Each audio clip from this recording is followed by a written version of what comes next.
can this little 12-year-old digital point-and-shoot camera actually take good photos? Or maybe a better way to put it is, can I take good photos with this 20-year-old digital camera? This is the Sony Cybershot DSC-W730. It was released in 2012. It has a 16.1 megapixel 1/2.3 inch sensor. Not sure what that is, but it's less than half an inch. It seems to have been a pretty common sensor size for point-and-shoot cameras around that time. It has a 25 to 224mm f3.3 to 6.3 zoom lens, with that 8x optical zoom which you can see on the front of the camera here. And it also has optical image stabilization. And a very important detail, this was a camera that Christina used to use to take many photos on her nights out quite a few years ago. It literally fits in the palm of my hand. This is a true pocket camera. So I guess let's just give it a go and see what sort of photos I can get. I will edit these photos, which you'll see on screen, and I'll also chat a little bit about that at the end, and I'm kind of intrigued to see how these photos edit, and I'll give my thoughts on how that goes at the end. Listen to this. Is that not early 2000s digital camera in a nutshell right there?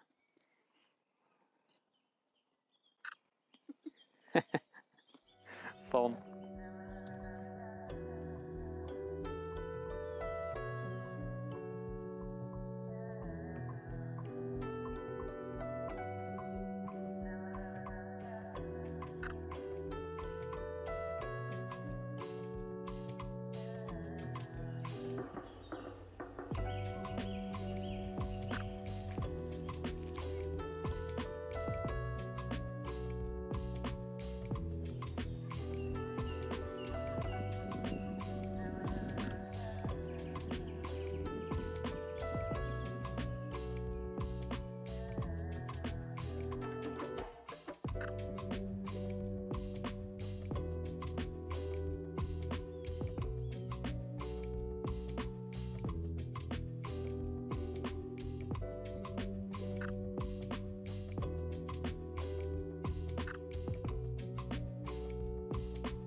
I did actually plan on taking more photos in that area. The light was absolutely delightful, but the battery on the Fuji ran out. We normally have been taking this thing with us recently to charge an extra battery or 2 batteries on the way to the location. Works pretty damn well, and it actually looks like a camera, which is kind of cool. So quick shout out to the guys over at Lano, I think that's how you pronounce it, for sending this over to us. Been actually really handy. Nice for taking on trips and stuff and just charging your batteries on the go, or if they run out. Obviously only works if you actually remember to take it. But yeah, shout out to those guys for making this pretty cool, very well built battery charger. I wasn't paid to say any of that, by the way. This is not sponsored. They just sent this over and said we could try it out, and it's been pretty useful so far.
So first things first with this little camera, there is no viewfinder, which is a little bit of a shame. I love using a viewfinder when I'm taking photos. It just kind of lets you see things with no like light or anything.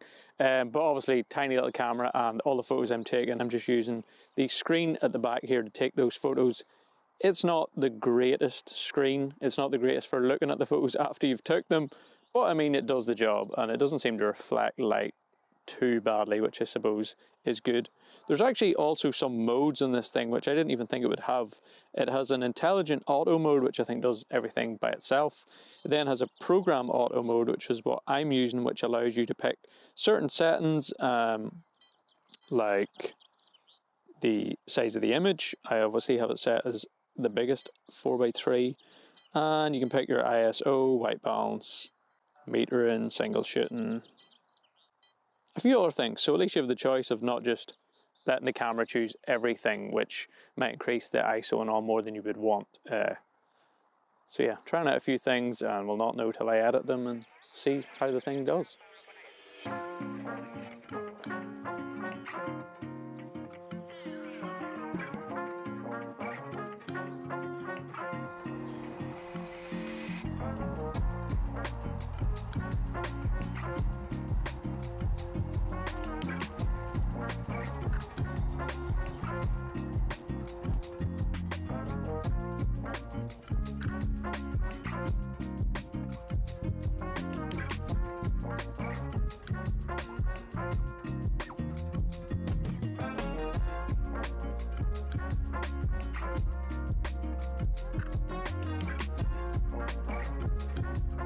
I was kind of blabbering a bit when I was talking about those auto modes and program auto and stuff like that earlier. The whole point is that when I put it into program auto, I can pick my ISO, and then when I go to take the photo, you hear the little beep, it shows me at the bottom the aperture it's using and the shutter, so I know whether I need to adjust things or not.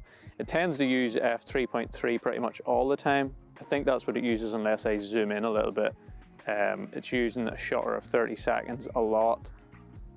I don't know if that's enough. I don't know if this thing has any sort of stabilization in it or not, but at least I can see what it's using when I take the photo. So I can adjust things or put the flash on if I think I need to, which is kind of handy. I think that photo of those bluebells might look kind of cool too.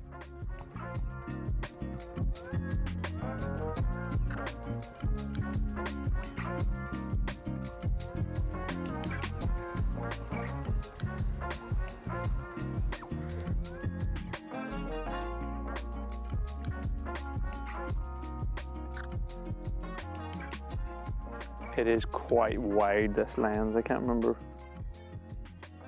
what I said it was, but it's nice when you're up close to things, but it is a little bit wide for my normal type of shooting. Just a bit.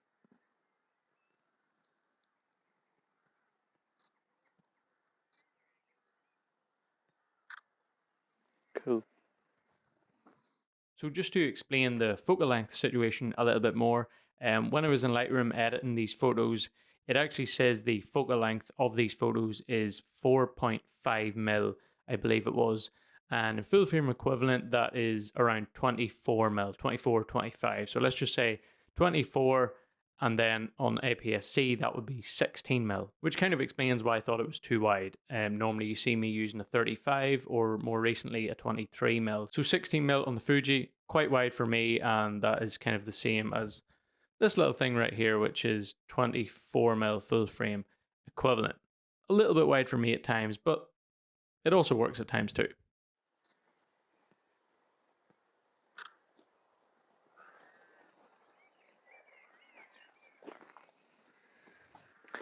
Kind of cool. This camera, surprisingly enough, actually also has a pano mode. I haven't got a shot with it yet, I don't think. I think I tried one in the house, but it was kind of terrible. If I get one, I'll put it on screen now. It has just a crazy pano mode, and it seems to work okay. It also has a video mode, surprisingly enough. And you will now see what that looks like. Here's Christina in video mode on the, what is this? The Cybershot optical steady shot. I can't remember the name of this camera. See how good this looks. Holy sh**. Yeah, it actually looks kind of decent through the back of this not so great screen, but I also don't really know the resolution, but I'll pop it on screen here, whatever it is, I'll check. Oh no. Let's get a little bit of backlighting going on. Looks like it's blowing the background out completely, but it looks really steady.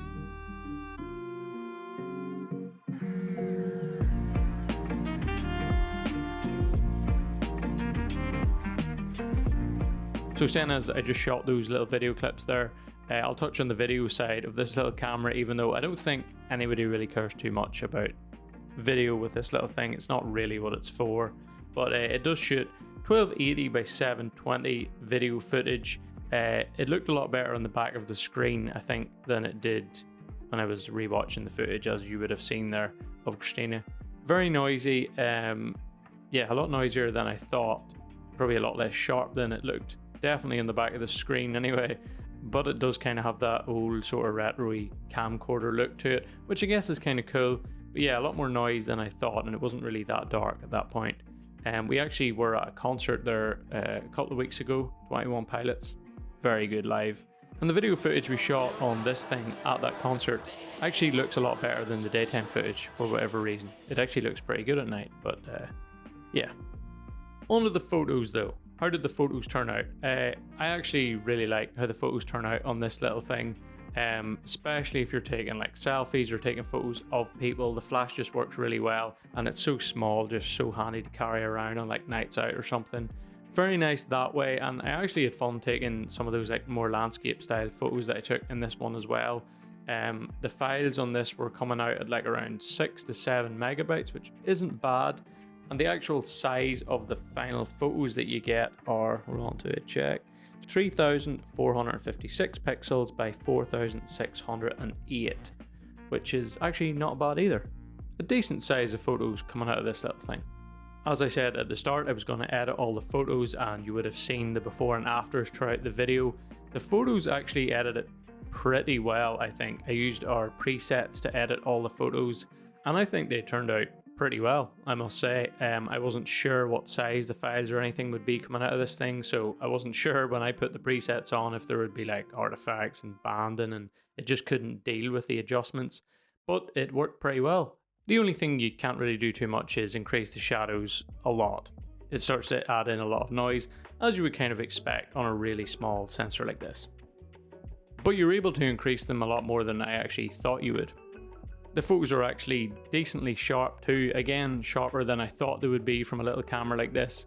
I wasn't sure exactly how to adjust the aperture. I mentioned in the video that I was able to set like the ISO and stuff like that. I only really noticed the aperture changing if you like point at the camera at the sun or into a real dark corner, then it adjusted by itself sometimes, but the lowest it would go would be 3.3 like I said. And it didn't seem to go up too much. When I zoomed in, the aperture obviously went up, but there was a couple of shots that it took at f8, and I'm not quite sure why. I'd need to fiddle around with things a little bit more. I don't know if I've mentioned in a video or not, but I've been kind of wanting to try some flash photography the past while. I've seen a few photographers that I follow doing it, and I just really wanted to try it out. And it was fun using this little camera and using the flash. There's a few photos at the end there that I got with the flash of the, I think it was a stop sign. I love how those turned out, getting the sun behind the sign and then being able to illuminate the sign itself. It's just not something I've done that much before, and it's cool to get a slightly different look. It's just fun to play around. It was fun to edit those, and I think they turned out pretty cool. The flash on this thing works pretty perfect for those type of photos and selfies or photos of your mates or whatever it is. When it comes to my favorite photos with this one, those ones, like I said, definitely up there is probably one of my favorites. And then I actually really like this one of this pile of like bark or like tree chippings that were obviously shaved off a tree or something. Not sure, quite a random scene, but I really like the backlighting in this one. I've done a lot of photos with backlighting just because I was shooting during the middle of the day at the start. Just really like how this one turned out, and I don't think you would guess that it was took on a camera like this if you don't zoom in a lot. But yeah, pretty impressed by how that one turned out. But yeah, I'll stop blabbering now because I'm not sure how much more there is I can say about the Sony Cybershot DSC-W730. Fun little camera. I'll definitely be taking some trips and stuff and taking more photos. But yeah, hopefully you found this one enjoyable in some way or other. I'm debating making this little series, trying out different cameras and seeing if I can take good photos with them, or seeing if they can take good photos, whatever way you want to put it. But anyway, if you did enjoy this one, maybe give it a thumbs up, consider subscribing if you want to see more. And as we always say, take it easy, don't be a stranger.